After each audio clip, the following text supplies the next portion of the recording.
El libro Teoría, Historia y Literatura constituye un recorrido por las principales teorías literarias del siglo XX y por algunas obras y algunos autores del canon de la literatura europea, latinoamericana y argentina. Estrictamente se compone de un prefacio y 4 capítulos referidos,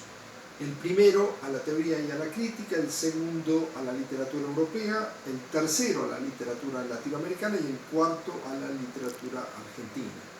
En una primera investigación del primer capítulo se estudian las diferencias y semejanzas entre la teoría y la crítica literarias, siendo la primera la que provee los conceptos genéricos y la segunda la que aplica esos conceptos genéricos al estudio de las obras concretas. Y a la vez ambas constituyen una interdependencia, puesto que es imposible la teoría sin la crítica y la crítica sin la teoría. En un segundo artículo se postulan algunos aspectos de las principales teorías, como son el formalismo ruso, el círculo de Bakhtin, el estructuralismo y el postestructuralismo. El formalismo ruso está constituido por 2 etapas. La primera identificada con el artículo El arte como artificio de Viktor Shklovsky, y la segunda identificada con el artículo sobre la evolución literaria de Yuri Tinianov. Este conjunto de artículos de los formalistas rusos va a ser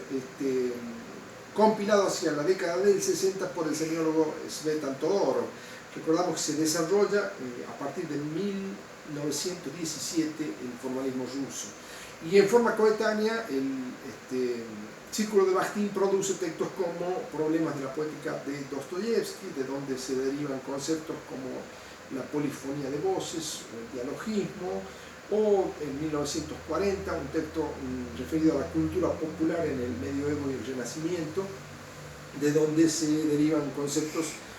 como la carnavalización, o bien la cultura popular en la plaza pública, y el estructuralismo desarrolla sus actividades en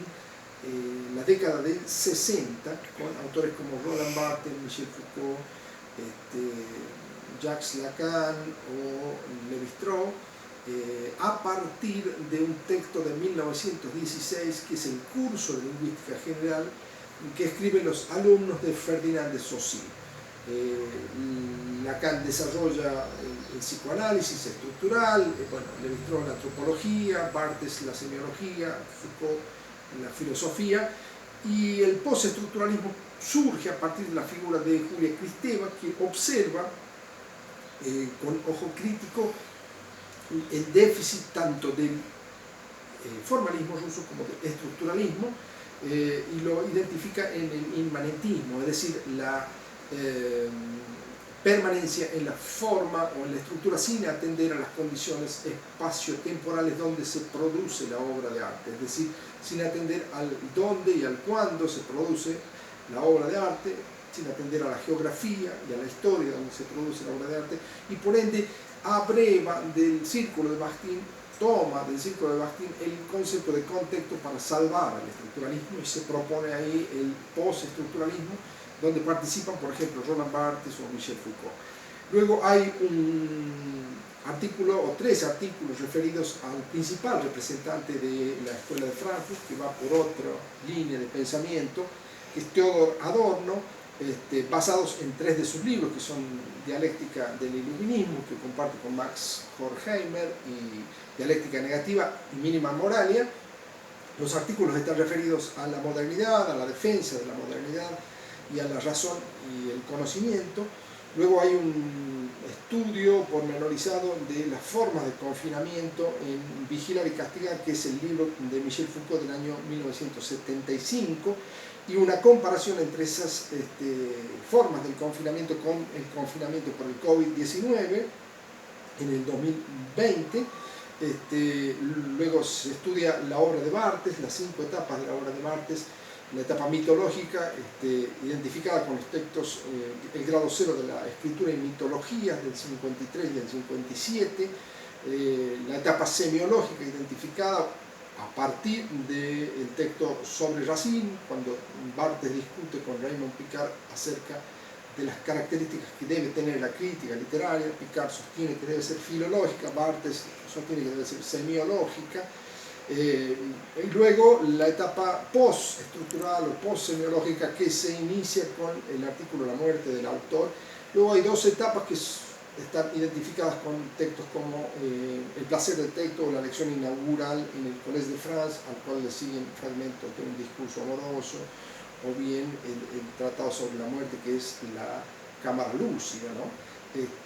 Luego hay un estudio de la cultura de masas a partir del libro de Eco, Apocalípticos e Integrados. Finalmente un estudio sobre dos obras de Edward Said, que son el mundo, el texto y el crítico, y sobre el estilo tardío. Sabemos que Said es un profesor palestino que desarrolla sus actividades en Estados Unidos. Y finalmente un análisis de dos estudiosos de los así llamados estudios culturales, como son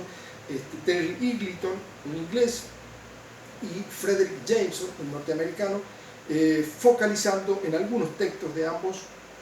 y en algunos temas. En el caso de Eagleton, en el tema central de la ideología, es un análisis, digamos, de la ideología a través del tiempo, en textos como, o a partir de textos como Estética como ideología, Ideología una introducción, y After Theory, o después de la teoría. En el caso de Jameson, el estudio de la posmodernidad, tal cual él la entiende, como un pastiche o como una indistinción de materia, o como la crisis de historicidad, a partir de textos como El giro cultural, o bien Posmodernidad o la lógica cultural del capitalismo avanzado. En el capítulo 2 se plantea el estudio de algunos textos de la literatura europea, un raconto de la literatura griega, focalizando principalmente en la épica de Homero, es decir, en la Ilíada y la Odisea, y en la tragedia de Esquilo, Sófocles y Eurípides, ese orden. Luego hay un resumen de la literatura latina en 7 etapas, focalizando principalmente en las obras de Virgilio y algunos, pues como poeta épico, y algunos poetas líricos como Catulo o Lucrecio, y también finalmente en autores de la novela latina como son Apuleyo y Petronio, el autor del Satiricón. Hacia el medioevo se hace un análisis de Dante y la Divina Comedia, de Boccaccio y el Decamerón, algunos textos del Decamerón, desde la perspectiva crítica de Bakhtin, un análisis de algunos cuentos, concretamente un cuento del Caballero de los Cuentos de Canterbury, de Geoffrey Chaucer, del medioevo inglés, a partir de la teoría de T.S. Eliot, Thomas Stearns Eliot. Luego hay en la modernidad un análisis de Shakespeare y la era isabelina, de Cervantes y el Quijote, y de Milton, y la transición entre el puritanismo y la restauración, digamos, como coordenada histórico, geográficas e históricas en Inglaterra, esa transición y el análisis del paraíso perdido, un estudio sobre el romanticismo, y luego el abordaje de la obra de Baudelaire y el simbolismo, y algunas relaciones con un poema de Jacques Prévert y el surrealismo, ¿no? Finalmente se aborda el estudio del nacimiento del género policial con Edgar Allan Poe, y un estudio de un poema de Baudelaire, que es el poema Los gatos, que hacen Levi-Strauss y Roman Jakobson, para mostrar en forma palmaria los límites de la inmanencia en el análisis estructural. Finalmente, para concluir, un análisis de la novela Si una noche de invierno, un viajero, de Italo Calvino, desde la perspectiva teórica de Roland Barthes. En el caso del tercer capítulo se comienza con un estudio del indigenismo y el neoindigenismo en las obras de Arguedas y Manuel Escorza. Después se estudia el Pedro Páramo de Juan Rulfo a partir de algunos conceptos de Bakhtin también, vinculados con la oralidad, el estudio del siglo de las luces de Alejo Carpentier, una novela caracterizada como el Real Maravilloso. Luego hay un estudio del boom y sus principales representantes, como son Cortázar, García Márquez, Carlos Fuentes y Vargas Llosa. Y finalmente un estudio de la novela de Fernando Vallejo, La Virgen de los Sicarios, desde la perspectiva de Genet y Bakhtin, y un análisis de Estrella Distante de Roberto Bolaño desde algunas categorías teóricas de Ángel Rama, el crítico uruguayo. En el caso de la literatura argentina se estudian los orígenes de la literatura argentina,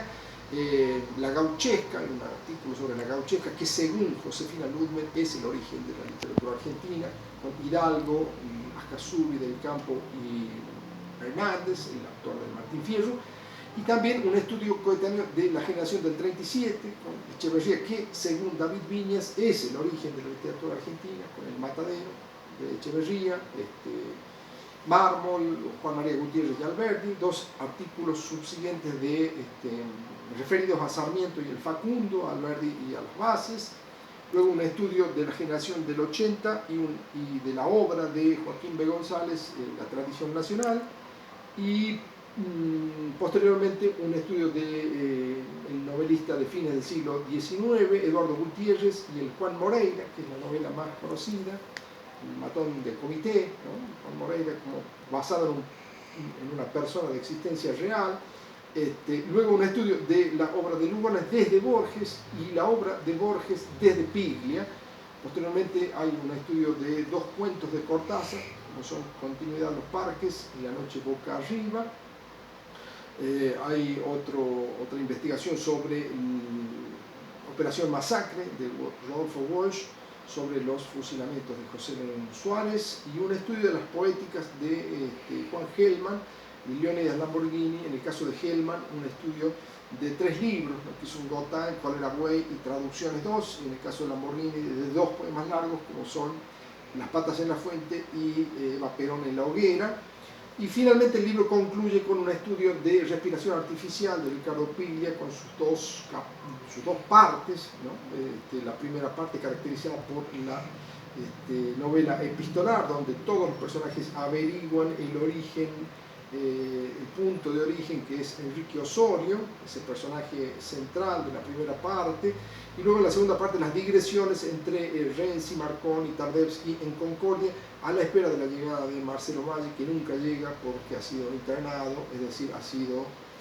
desaparecido por la dictadura militar. Finalmente tenemos un estudio de la novela de Daniel Moyano, Tres golpes de timbal, publicada en 1989, situada en el pueblo de Alto Jahué, en el departamento Vinchina, en la provincia de La Rioja, llamado Minas Altas en la novela. Alto Jahué se llama Minas Altas, y una de las características centrales, entre otras, es la circularidad de esa novela, como también la presencia de la música y de las palabras, ¿no? Las palabras digamos, la gramática de Nebrija y la música, porque los músicos constituyen, junto con los muleros y los astrónomos, personajes centrales de la novela. En definitiva, en teoría, historia y crítica están presentes en este libro, también la literatura con sus recorridos históricos por los diversos autores y textos del canon, y la idea central o el concepto central del libro es establecer un orden y un sentido en las lecturas, de modo tal que teoría, historia y literatura constituyen un orden y un sentido de lectura.